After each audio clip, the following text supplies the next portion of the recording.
Hey there again, Metal Guitar Academy students and Metal Guitar Academy members. This is Brett Miller with you once again, and I'm just doing a quick office hour here, office hour bonus lesson.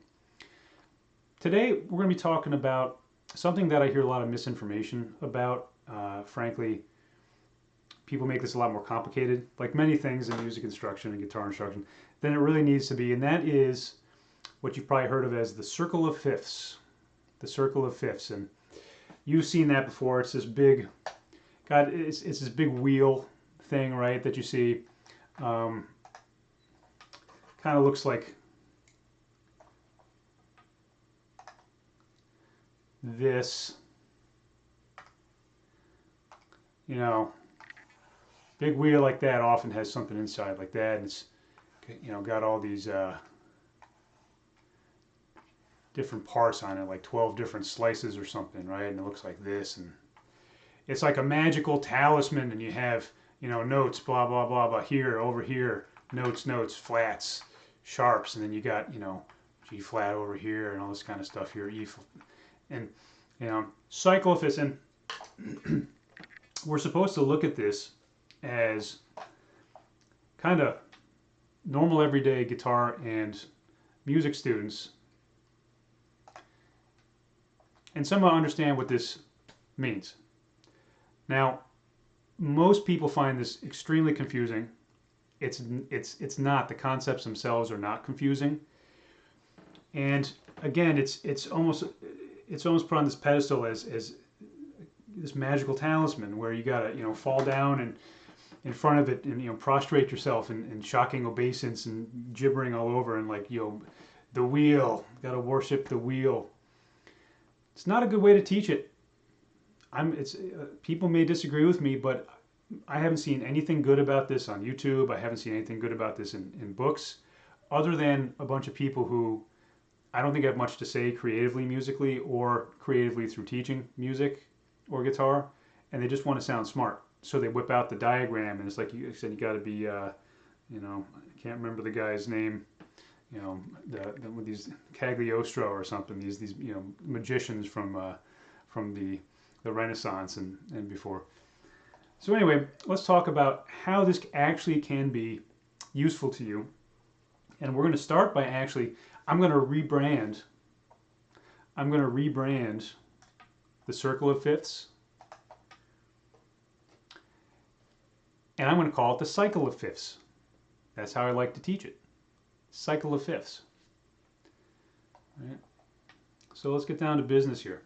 What is this really all about? How can you use it effectively? Let me get rid of this thing. Undo. There we go. All right. So what the heck really is this? All right. Now, if you have let me give you a top overview. Two big areas. This is going to be useful if you are practicing as a practice tool to be practicing shapes and patterns and things like that. Okay, major scales and pentatonic scales, stuff like that. Okay, it's a useful practice tool. It's also a useful songwriting tool, which I will talk about briefly. I'm not going to get too in the weeds here. I got to kind of make the distinction between this being a bonus office hour thing and an in-depth lesson. But it's used as a songwriting tool and a conceptual tool so that you can have things sound smooth and not have stuff sound like wrong notes. Okay, so here's how it works. This is very theory based here. Okay, probably not too much playing, a little bit of playing. If you have a major scale, we start with C, because there's no sharps and no flats. It's the easiest one to deal with at first. Now remember, every major scale, you've probably heard me say this 100 times, I don't care.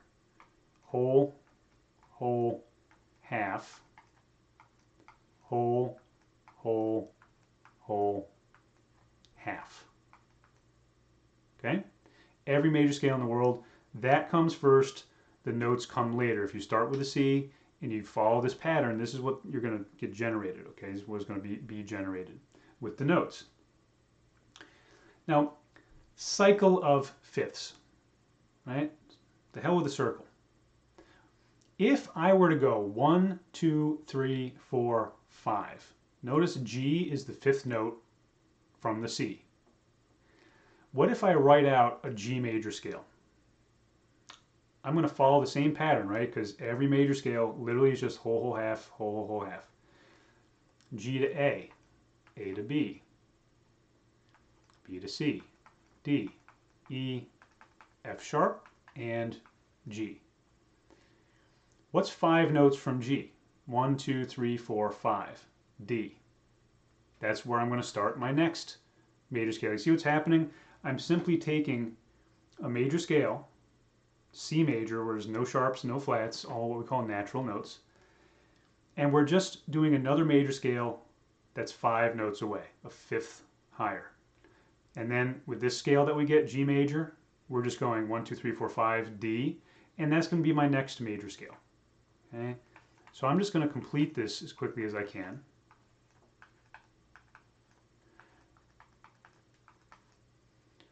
A is 5 notes from D. That's going to be my next major scale.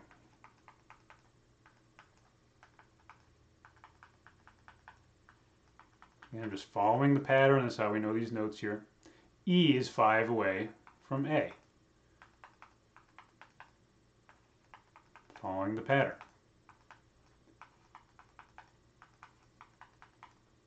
I just got to check to see if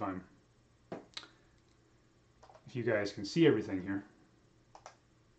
Yeah, we got a little bit more room.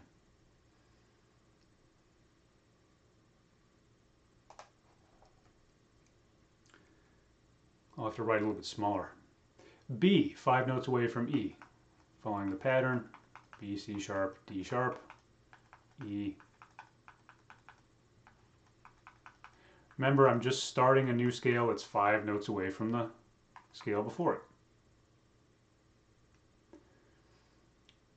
F sharp.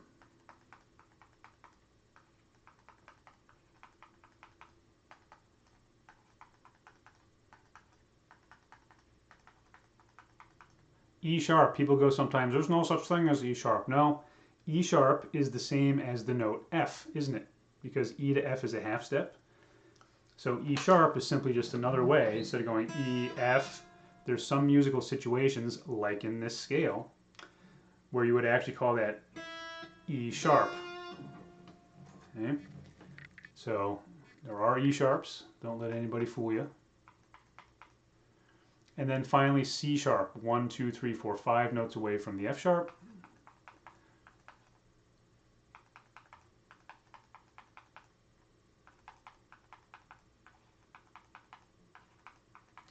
Again, B sharp, look at that. Sometimes people go, there's no B sharp. Yes, B sharp is the same as going B to C, a half step in some situations, like in this scale. You call it B sharp. Okay? It's just so that the order of letters doesn't get messed up. So, okay, there we have it. Wish we could see the whole thing, probably can't. So this, in totality, really is what I call the cycle of fifths. Because again, you are starting with a scale that has no sharps, no flats, and we're just doing a note, 5 notes away, building a major scale. 5 notes away, building a major scale. Now, what is so special about this? It looks kind of like a big mess sometimes looking at it like this. Well, this way is actually great to see this next little step. Okay? If we look closely here, let me actually, yeah, okay, that all fits in, great. If we look closely here, what's happening? C major. Look how we've added this note F sharp. It just naturally appears there if we're following that major scale pattern. In order for starting on G and going whole, whole, half, whole, whole, half, this is going to appear F sharp because it's a whole step away from E, it's a half step at the end. Okay. Now, if that wasn't there, if that F sharp wasn't there, it would be exactly the same set of 7 notes as the C major scale, wouldn't it? If I play the C major scale, if you think of that like a pool of notes, and you just reach into a hat and pull out one out of 7 notes randomly. If you didn't have the F sharp, this scale would just be the same exact set of notes. So it's this F sharp that actually makes this a distinctive different scale, okay? A distinctive different major scale from this one. If we look at the next scale, D major, notice that the F sharp is there, just like this was up here, okay? But what's different? C sharp. The addition of the C sharp makes this a distinctly different scale from this one previously, and of course this one previously. So what's happening here? We are simply changing one note at a time every time we go down to a new scale. I think you can see that now if you look at it closely. This has the C sharp, A major, there's the C sharp, there's the F sharp. Oh look, G sharp, it's a new note. Only one note is changing at a time. In fact, it's always the 7th note, which is kind of interesting. I know I didn't write this that great. But it's the 7th note is changing. So what is happening here? Okay. First of all, I like this way rather than the wheel because you can actually see what's kind of happening here, right? It's just a natural thing that happens in nature. Let's face it, Pythagoras, back in Greek times, was one of the first people, obviously mathematician, brilliant guy, all kinds of things, more than mathematician. He was really one of the first people that we know of to be studying things like the vibrating strings and the proportions and harmonics and all these kinds of things that today I guess we would say was the beginnings of like acoustics and that kind of a thing. Now, it's just this natural thing that happens where if you start a major scale 5 notes, what we call a perfect fifth, away from the previous one, you're just going to get one new note. It's just something that's built into the world, the universe, whatever. Okay. So why is this useful for songwriting? Okay, here's really where we get down to brass tacks. It allows you, if you know that order, C major scale, G major scale, D major scale, if you know that only one note is changing at a time, it gives you a pathway to bring your listener from one scale or one key to another in a nice, listenable fashion. In other words, if I had to play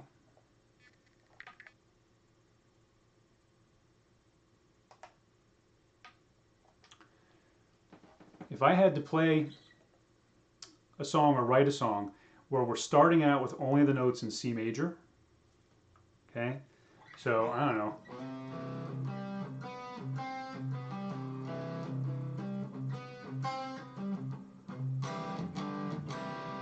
Yeah, whatever. It's going to be cheese ball sounding riffs there. That was only notes from the C major scale that I was doing there. All I have to do to bring the listener into hearing my song change to being a G major scale kind of based song, all I have to do is somehow musically introduce one note, the F sharp. Notice that's the only difference here between those two scales. And the F sharp leads you, kind of makes you hear that G. And so if I had a little chord progression, all the chords I'm going to play here are just coming from the notes in C major. So it's this little whirl your brain is hearing. It's like a matrix of C, D, E, F, G, A, B, C, just all mixed together. Because that's all you're going to be hearing in these chords. If I go to something simple, let's say I'm going to go, let's see here.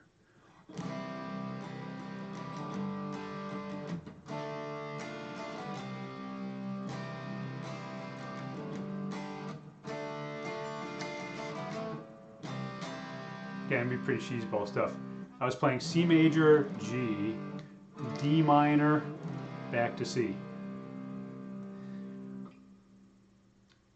If I throw in a D7, again, I'm not going to get too crazy with this, just here's the operative thing. There's an F sharp in this chord. This chord is D, F sharp, A, C.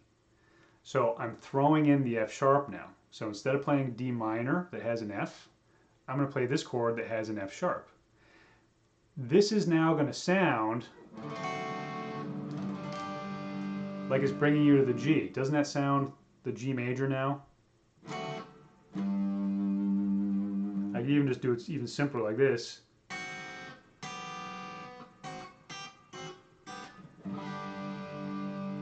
So now if I have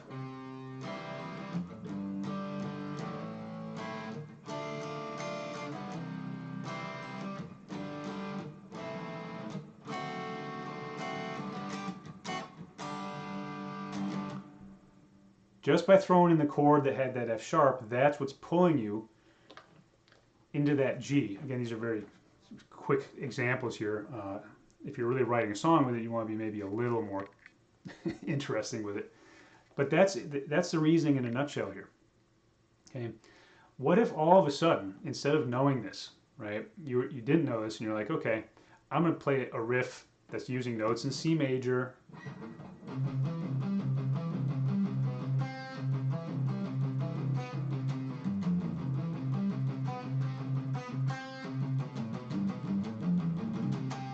Okay, again, cheesy riff, but that's all notes from C major. What if all of a sudden I just directly go from notes in the C major scale to notes in the F sharp major scale? I want you to look at that F sharp major scale. Look how many different pitches there are, different notes when you compare it to the C major. There's a lot. They're all different except the B. So if you're playing something where your listeners all in their head hearing this matrix of, you know, just the C major scale notes, sorry. If I start all of a sudden throwing this,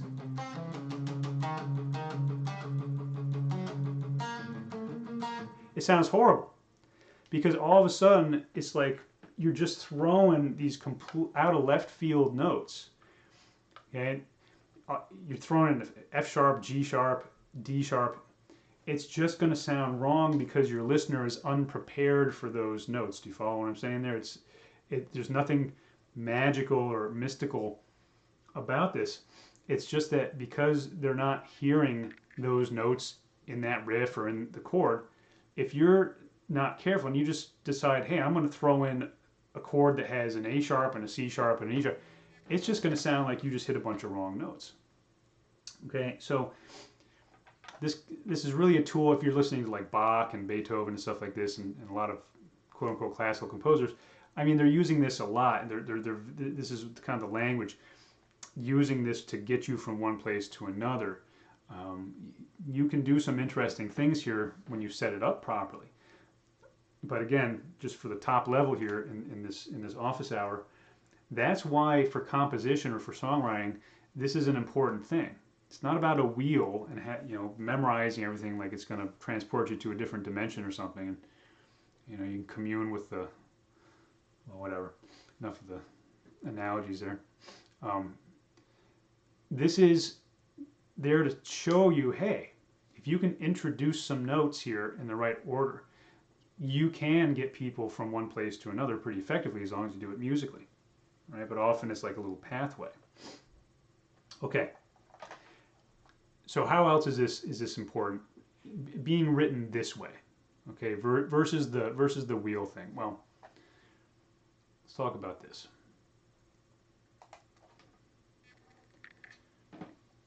With the wheel thing, that looks all confusing. You have all these different angles and all these things, right? It doesn't really help you where it matters, where that is memorizing the notes and the scales. Memorizing the notes and the scales. All right.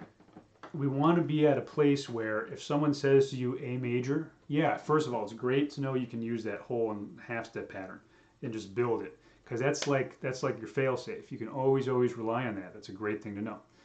But at a certain point, that's just going to take you too long. If someone says A major, you just want to have in your head flashing in, again, like a little matrix, all 7 notes of the A major scale. So you just know them. Now, what's a good way to actually do that practically, which the wheel is not really going to help you much with compared to just writing it like this? Well, That would be if we look at this.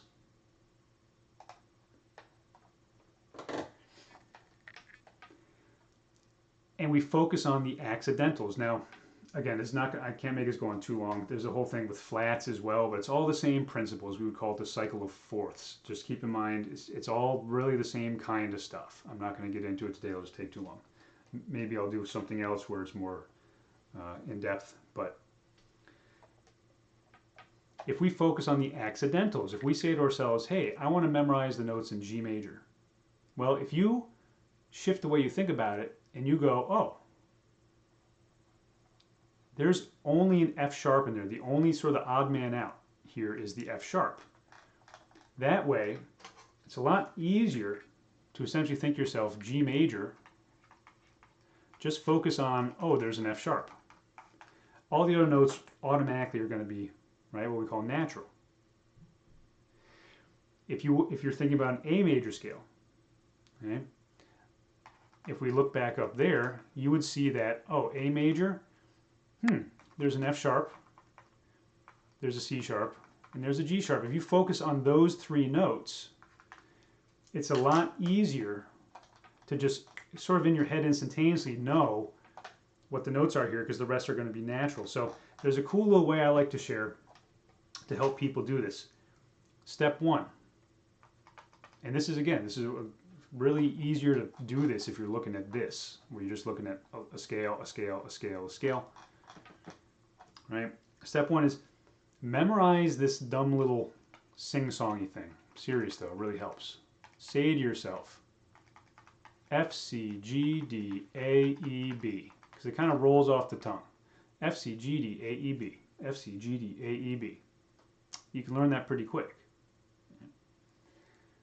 Number two, I'm going to explain why this works. Number two, just memorize the number of sharps. Not which notes are sharp. That's kind of, that's a little too much staring at that, trying to do that. I'm saying memorize the number of sharps in the scales. So for example, if we're looking up here, let's look at A. 1, 2, 3. A has 3 sharps. Okay. D, 1, 2. D has 2 sharps. That's not that hard. I'm not saying you got to memorize what the notes are. I'm saying the number of sharps. So A, that would be, 3 sharps.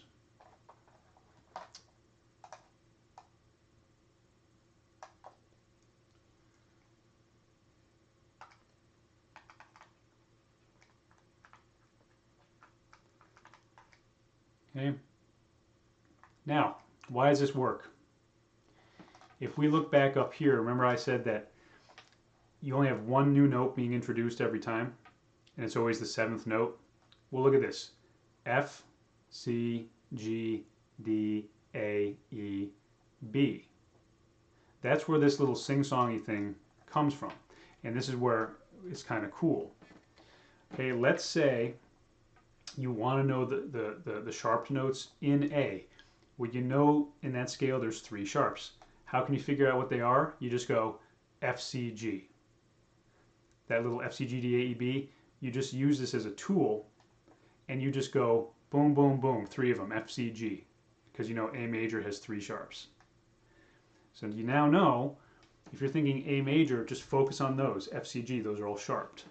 Okay? If you memorize the fact that D major just has 2 sharps, what are they? F, C. Okay? Boom, boom. That's going to work for any of these. Now the practicality is you get to these that have like one note that's not, like the B, and then none. Then I would just focus on, honestly, hey, this is the F sharp major that is all sharps except for B, so it kind of flips around. But all the way up to here, like B major and stuff, E major, B major, that's a very good way to do it if you actually want to just know the notes in a flash instead of feeling like you have to build them. All right.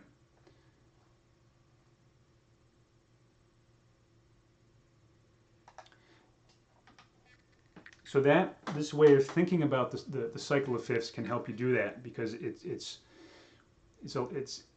going to let you see the logic of that, because you can look at all those at once. Okay? Something else that people like to do, hey, why not? Just keep going. Something else that people like to imbue, a power they like to imbue the wheel with, right? That is, oh, you can use it to learn your relative major and minors, which simply means if I have, say, a C major scale, C, D, E, F, G, A, B, C, an A minor scale is the exact same set of notes. I'm just starting on an A. Notice there's no sharps, no flats. A, B, C, D, E, F, G, A. So C major and A minor are exactly the same. Again, I like to think of scales as like a pool of notes. Okay? Pool of notes that you can just choose from.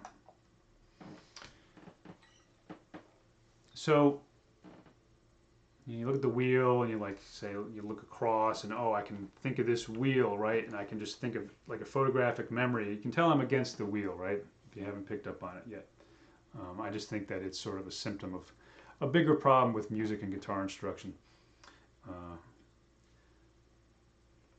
So instead of doing that, instead of trying to photographically memorize this wheel and all the different angles and things, do this. If you want to know your relative major and minor, guitar players, here you go. Look at this. C major, you just find any C at all with your pinky. There's one, there's one. Doesn't matter where you do it. And then you just throw your first finger down where it would naturally go, right? One finger per fret. Pinky is major. First finger is now on the A automatically. A minor, C major. That's always going to work. If you want to know what's the relative minor of D major, what's the minor scale that has the exact same notes as D major? Well, put your pinky on a D. Where does your first finger go? Plop. That's a B. B minor is exactly the same set of notes as D major. So for you guitar players out there, I mean, that's the fastest and easiest way. And that's an important thing to know. You do want to have it memorized, relative major and minor. Ultimately, it makes a lot of things easier when you're coming up with stuff, when you're playing. So one last thing here, why is the cycle of fifths pretty important? I mentioned it's a practice tool, okay?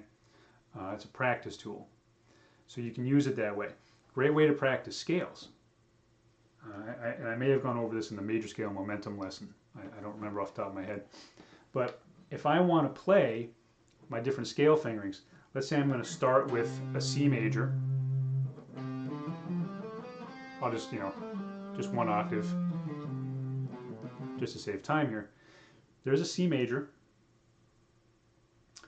Now, a great way to practice fingerings is, instead of going to another C major and another C major, that's great. I mean, I'm not saying it's bad. But if you really want to challenge yourself a bit more, stay in the same area of the neck and go to a different major scale.